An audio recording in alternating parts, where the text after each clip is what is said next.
Welcome to Autism Tips and Tools, where we highlight the best practical guidance from previous episodes of Autism Knows No Borders. Whether you're a self-advocate, a family member, or a service provider, there's something here for you. I'm Rachel Harmon, a professional in the field of autism services, outreach, and advocacy, and the following clip is from my conversation with music instructor Stephen Flinn. As a master trainer of the Rhythmic Arts Project curriculum, Stephen facilitates percussion-ensemble classes to students of all diagnoses. He has been featured in many international publications, including the Modern Drummer and DownBeat magazines, and published his first book, Contemporary Urban Percussion, in 2016.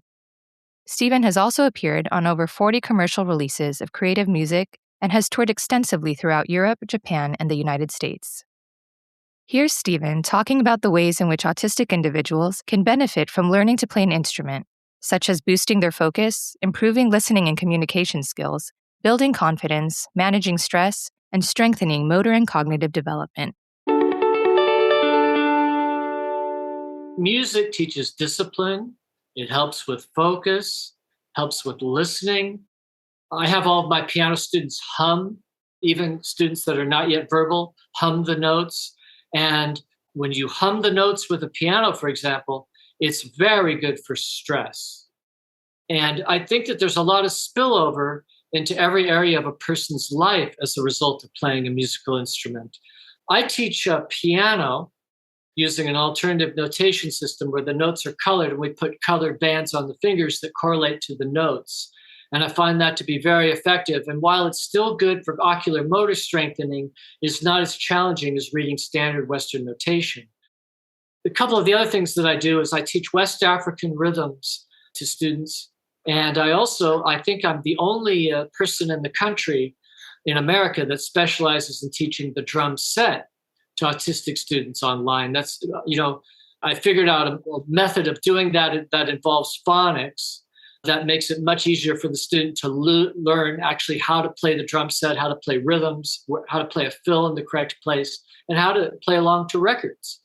And then the other protocol that I do is the Rhythmic Arts Protocol, and that's really geared for cognitive development.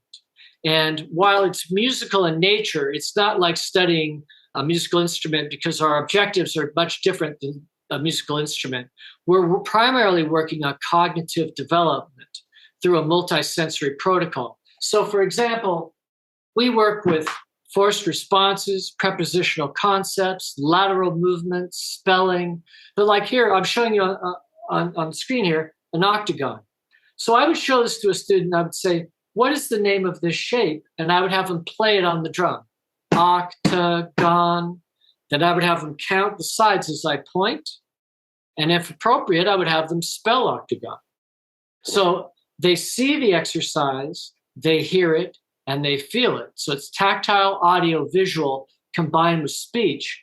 And there's a lot of research that seems to indicate that multisensory education of this nature is very good for retaining information. And one of the things I've also found is with a lot of my students that are limited verbal, by having a drum in front of them, they don't feel so self-conscious. And the other thing is, some of my students that started with me, they were kind of shy. And what they started to do was to mirror me. So if I use a lot of enthusiasm by demonstrating an exercise, they're more apt to go, oh, I can do that.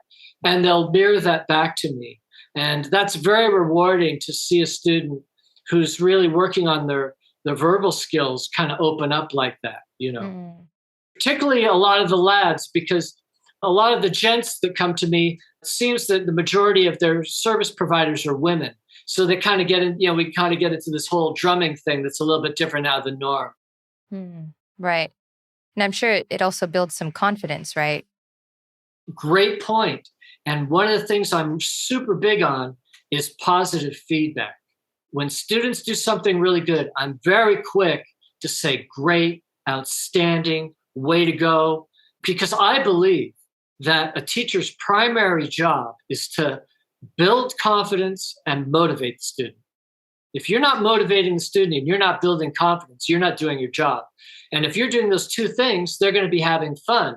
And if a student's having fun, they're in a more resourceful state physiologically for learning and being receptive to everything you're working on. Mm-hmm. Do you do any songwriting with your students also? I have certain piano students that we work on composing.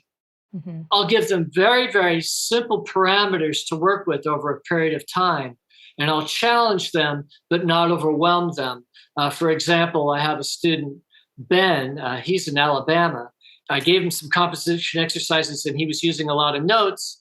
And for this next week, he composed something. I gave him 4 notes to use and he only used half notes and whole notes. Ah, cool. Okay. So I like to give parameters. And you know what? This is the same way that I compose at the piano. There's a lot of freedom through limitation. Yep. So, or I'll say, I want to use quarter notes and you can use 2 half notes or 2 eighth notes in certain places, but really nail down the parameters. And that usually makes a big difference. Mm-hmm.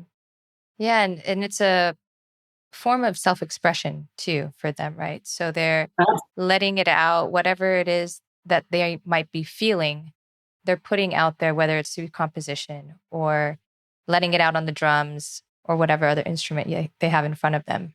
I do prepositional concept exercises with my students. I'll have them hold a shaker and we'll vocalize where the movement, and I will lead them usually right, left, over the head, under the chin, out in front, behind the back, all the way around. Once a student becomes really good at following those instructions, then I'll say, okay, you're the composer now. You tell me what to do and do it in any order you like.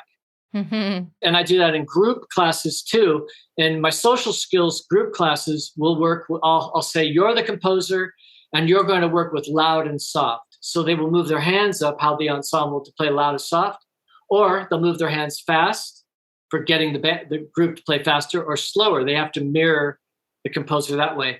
And that's really good for confidence. And students love to do that because it's very empowering for them to lead a group. Mm-hmm. So tell us more about your social skills percussion class. Okay. Well, anytime I work with any group, it's in essence a social skills class because we have to have rules so the group plays well together. We're very big on turn taking. Some students wrestle with turn taking depending on where they are on the spectrum. So we really emphasize turn taking and listening. So if I'm working with someone on this end of the room, you respect your neighbor and that sort of thing. We work a lot with the names, your neighbor's name.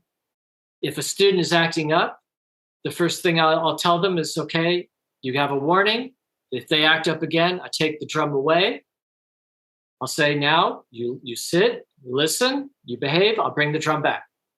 And then if they don't behave, they continue to act up, then I say, well, you've decided that you need to leave the circle because being in the circle, you need to be a member of the group.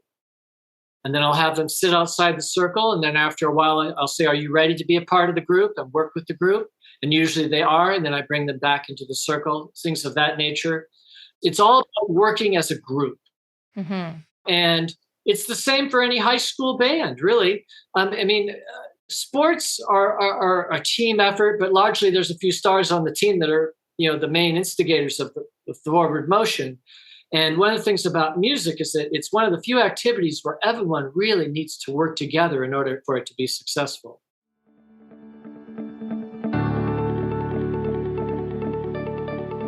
Thanks for tuning in to Autism Knows No Borders. Would you like to learn about how to use drums to communicate with non-speakers? Follow the link in the show notes for my full conversation with Stephen. And be sure to subscribe for more stories from people connected to autism, inspiring change and building community.